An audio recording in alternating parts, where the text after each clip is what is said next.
अब समुद्री तट पर जामवंत रामचंद्र जी की महिमा सब लोगों को बता रहे हैं, पर उनकी आवाज़ जो है उधर पर्वत की चोटी पर बैठे संपाति तक पहुंच जाती है। अब जो संपाति है वो गिद्ध है जो बहुत दिनों से भूखा है, तो वह सोचता है कि आज तो भगवान ने मेरी सुन ली है और मुझे बड़ा सारा भोजन दिया है।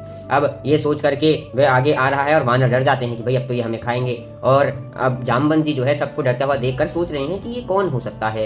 इतने में अंगद जी बोले, अरे इन सबसे अच्छा तो जटायु जी के साथ हुआ, उनको रामचंद्र जी के कार्य करते वक्त ही रामचंद्र जी के सानिध्य प्राप्त हुआ और उन्हीं के चरणों में उनके प्राण गए। ये सुनकर के संपाति उनके पास आया और सब लोग डर रहे थे, तो उसने बोला, चिंता मत करो, मैं तुम्हें खाऊंगा नहीं, पर मुझे पूरी कथा सुनाओ क्योंकि जटायु मेरा भाई है। और फिर सब लोगों ने कथा बताई, तो संपाति ने उनको रामचंद्र जी की महिमा थी वह बताई और कहा कि मैं और जटायु दो भाई थे और एक बारी सूर्यदेव को खाने मतलब उनके चक्कर लगाने के लिए निकले थे और उसमें अभिमान में मैं सूर्यदेव के बहुत पास चला गया, अभिमानवश मेरे पंख जल गए और मैं ऐसी स्थिति में आ गया। तो एक ऋषि ने मुझे बताया दया करते हुए कि चिंता मत करो, श्री रामचंद्र जी रूप में भगवान नारायण अवतार लेंगे त्रेता युग में और उनकी स्त्री को राक्षस ले जाएंगे। उनके दूत जब तुम्हारे पास सहायता के लिए आएंगे तुम सीता जी का पता बता देना। आज वो दिन आ गया है, देखो अब मैं तुम्हें बताता हूँ, पर उससे पहले मैं जरा जटायु के लिए जो अंतिम क्रियाएं हैं वो कर दूं, तुम मेरी मदद कर दो।